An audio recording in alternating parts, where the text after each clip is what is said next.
स्वामी समर्थ. तुम्हा सर्वांचं माझ्या या छोट्याशा यूट्यूब चॅनलमध्ये खूप खूप स्वागत आहे. तर मित्रांनो, श्रावण हा व्रतवैकल्याचा महिना असून श्रावणातील प्रत्येक दिवसाचे महत्त्व अगदी वेगवेगळे आहे. श्रावण महिना सुरू झाला की देवघराजवळ जीवितीचा किंवा जिवंतिकेचा कागद आपण चिटकवलेला लहानपणापासून तुम्हाला आठवत असेल. आपली आई आजी हे कागद चिटकवत असायची. तर श्रावण महिन्यात प्रत्येक दिवसाला वेगवेगळं महत्त्व असतं. श्रावणी सोमवार असेल, श्रावणी मंगळागौरी असतील, बुध बृहस्पती पूजन झाल्यावर येतो तो म्हणजे श्रावणी शुक्रवार. आणि श्रावणी शुक्रवारी मुलांना औक्षण होत असते, जीवितीची पूजा होत असते आणि जिवंतिकाचे पूजन हे एक व्रत आहे. ते श्रावण महिन्यामध्येच करायचं असतं. ते व्रत दर शुक्रवारी तुम्हाला करायचं असतं. त्या दिवशी जिवंतिकेचा उर्फ जीवितीचा हा जो कागद आहे तो दुकानातून तुम्हाला घरी घेऊन यायचा असतो. पहिल्या काळातल्या महिला हे जे चित्र आहे ना ते भिंतीवरती त्या काढत असतात. पण अलीकडे आपल्याकडे असा कागद भेटत असतो. तो कागद दुकानातून एकदम 5-10 रुपयामध्ये आणून आपल्या भिंतीवरती तो चिटकवायचा असतो आणि त्याचं पूजन तुम्हाला करायचं असतं. हा जो कागद आहे ना तो तुमच्या मंदिराच्या जवळपासच तुम्हाला चिटकवायचा आहे. म्हणजे अगदी मंदिरातच नाही तर मंदिराच्या आसपासच्या भिंतीवरती तुम्हाला चिटकवायचं असतो.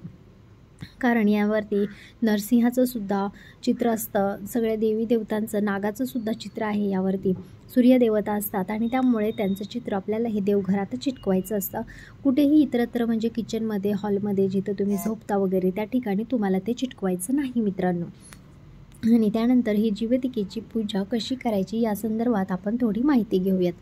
जीवतिकेच्या पूजन हे पूजा संतती रक्षणार्थ केली जाते. म्हणजे आपल्या संतांचं रक्षण व्हावं, आपल्या मुलाबाळांचं रक्षण करण्यासाठी ही पूजा करत असतात.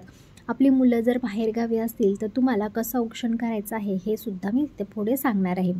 आपल्या मुलांचं रक्षण व्हावं, त्यांना चांगली तरक्की व्हावी, अभ्यासामध्ये त्यांना चांगलं यश मिळावं, सगळ्या कामामध्ये त्यांना यश मिळावं, त्यांचं आरोग्य चांगलं राहावं आणि वाईट मार्गापासून ते दूर राहावेत यासाठी आपल्याला या मातेकडे तुम्हाला प्रार्थना करायची असते. या मातेला तुम्हाला मनोकामना तुमची मागायची असते तुमच्या मुलांच्या चांगल्या प्रगतीसाठी.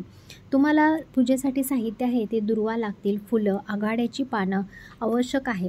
जर नसतील तरी तुम्ही फक्त साध्या कापसाची माळ घातली तरीही चालतील, दुर्वा घातल्या तरीही चालतील. आघाडा नाहीच मिळाला तरी काही मनाला संकोच मानून घेऊ नका. आणि ही माळ तुम्हाला दर गुरुवारी त्यानंतर जीवितिकेची पूजन तुम्हाला करायचं आहे. दर शुक्रवारी हे पूजन तुम्हाला करायचं आहे. पहिल्या श्रावणातल्या शुक्रवारी हा कागद भिंतीवरती चिटकवल्यानंतर तो तुम्हाला काढायचा नसतो. पूर्ण अख्खा श्रावण महिना तो कागद तिथेच तुम्हाला चिटकवून ठेवायचा आहे. आणि दर शुक्रवारी तुम्हाला त्यांना हळद कुंकू लावून त्यांचं पूजन तुम्हाला करायचं आहे. त्यांना निरंजन करायचं आहे, तुम्हाला नैवेद्य दाखवायचं आहे. आणि दर शुक्रवारी तुम्हाला हराळी, आघाड्याची माळ आणि कापसाची माळ त्यांना अर्पण करायची आहे. पहिली माळ काढली तरीही चालेल, नाही काढायला जमलं तरी काही हरकत नाही. लास्टच्या दिवशी तुम्हाला हे सगळं जे आहे ते पाण्यामध्ये विसर्जन करायचं आहे. लास्टच्या दिवशी जीवतिकेची तुम्ही ओटी भरू शकता खणनारळाने आणि ती ओटी भरल्यानंतर तुम्ही एखाद्या माता लक्ष्मीच्या मंदिरामध्ये तुम्ही दान करू शकता तिच्यासमोर, किंवा तुम्ही स्वतः ती साडी परिधान केली तरी खूप चांगलंच आहे, काही हरकत नाही. तर मित्रांनो, अशी जी श्रावणातली जी पूजा आहे ती खूप महत्त्वाची पूजा आहे आणि खूप महत्त्वाचा तो कागद मानला गेलेला आहे. अगदी 10 रुपयाचा कागद आहे पण आपल्या मुलांचं अख्खं आयुष्य त्याच्यावरती निर्भय आहे. त्यामुळे मित्रांनो, ही जीवतिकेची जी पूजा आहे ती तुम्ही करायला विसरायचं नाही. पहिल्या श्रावणाच्या शुक्रवारी जर तुम्हाला अडचण आली असेल, तुम्हाला काही कारणास्तव ती पूजा करायला नाही भेटली तर तुम्ही दुःख मानून घेऊ नका, काहीच हरकत नाही. तुम्ही दुसऱ्या शुक्रवारी ते पूजन तुम्ही करू शकता. दुसऱ्या शुक्रवारी तो कागद तुम्ही भिंतीवरती तुमच्या चिटकवू शकता. त्यानंतर या दिवशी काही महिला सुवासिनी महिलांना घरी बोलवून त्याची ओटी वगैरे सुद्धा भरत असतात. काही महिला आहेत त्या सुवासिनी महिलांना जेवूसुद्धा घालत असतात. आणि काही महिला ज्या आहेत या दिवशी हळदी कुंकू वगैरे महिलांसाठी ठेवत असतात. तुम्ही तुमच्या यथाशक्तीने काही केलं तरीही चालेल, नाही काही जमलं फक्त पूजा केली तरीही चालणार आहे. फक्त या दिवशी तुम्हाला हे सगळी पूजा झाल्यानंतर दर शुक्रवारी तुम्हाला तुमच्या मुलांचं औक्षण हे करायचं आहे. दर शुक्रवारी संध्याकाळी तुमच्या मुलांना औक्षण हे करणं खूप गरजेचं आहे आणि त्यामुळे जीवतिकेचा जो आशीर्वाद आहे, चांगला आशीर्वाद तुमच्या मुलांवरती राहत असतो.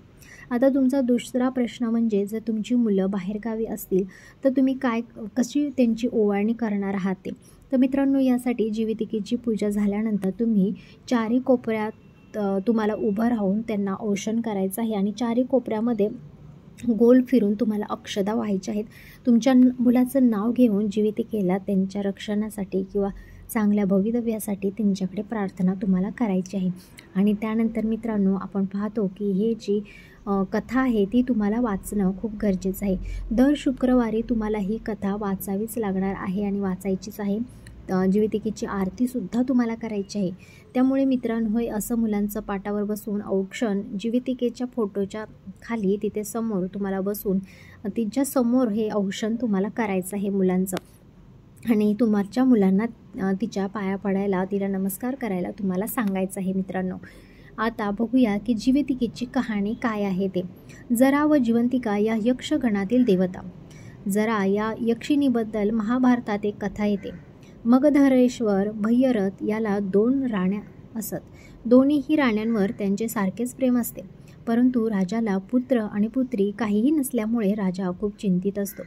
याच सुमारास नगराजवळील उपवनात ऋषी चंडकौशिक असल्याने राजाला समजते. राजा त्यांचं दर्शन घेऊन आपली चिंता प्रकट करतो. ऋषी राजाला प्रसादात आंबा देतात व राणीला खायला द्या म्हणून सांगत असतात. दोन्ही राण्यांवर समान प्रेम असल्यामुळे आता राजा आंब्याचे समान भाग करून राण्यांना देतो. कालांतराने दोन्ही राण्यांना पुत्र होतो, परंतु केवळ अर्धाच.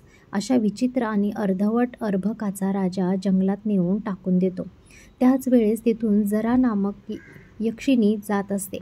ती दोन्ही अर्भक तुकड्यांना हातात घेते आणि आपल्या अवयव सांधण्याच्या कलेने ती त्यांना दोघांना शिवून घेते.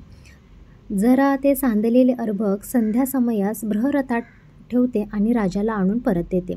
जरा यक्षिणीने सांधलेले म्हणून राजा त्याचे नाव जरासंग ठेवतो आणि जरा यक्षिणीच्या उपक्रमाबद्दल या नगरात तिला एक देऊळ बांधून तिचा मगधाच्या इष्टदेवतेचा मान तिला देत असतो. त्याचप्रमाणे जरा देवतेचा वार्षिक महोत्सवसुद्धा सुरू करतो. अशी ही जरा देवी जरेचीच सखी जिवंतिका. जिवंतिका या शब्दाचा अपभ्रम जिवंती म्हणजे जिने पुन्हा बाळाला जिवंत केलं असं होत असतं. जिवंतिकेचा अर्थ होतो दीर्घायू प्रदान करणारी. बालकाच्या दीर्घायुष्याची कामना करून या देवीची पूजा करतात. ही देवी पाळण्यात व आजूबाजूला बालकांना खेळवते अशा स्वरूपात दाखवतात की जेणेकरून आपले सुद्धा बघा, मुलं कधी कधी झोपलेले असतात तेव्हा ते हसतात अचानक झोपेमध्ये. तर कुठे ना कुठे या जिवंतिका देवीची आठवण तुम्हाला नक्की येईल तुमचं मुलं हसत असेल तेव्हा. कारण ही जिवंतिका सगळ्या मुलांना प्रेम आणि माया लावत असते आणि त्यांचं रक्षण करत असते. त्यामुळे मित्रांनो, तुम्हाला या जिवंतिका देवीची जी काही आहे ती कथा तुमच्या मुलांना नक्की ऐकवायची आहे. तुम्हीसुद्धा हिचं कथा नक्की ऐकायची आहे. आणि कसं हिने या राजाच्या 2 बाळांना जीवदान दिलेलं आहे हे आपण इथे या कथेमध्ये बघू शकतो मित्रांनो. तर मित्रांनो, कशी वाटली तुम्हाला माझा आजचा व्हिडिओ मला कमेंटमध्ये नक्की सांगा. माझ्या व्हिडिओला एक लाईक नक्की करा. कमेंट बॉक्समध्ये तुमची राय नक्की द्या माझ्याबद्दल की मी कोणत्या प्रकारचे व्हिडिओ बनवले पाहिजेत, तुम्हाला माझे व्हिडिओ कसे वाटतात, हे सगळं काही आहे तुमची राय कमेंट बॉक्समध्ये नक्की सांगा.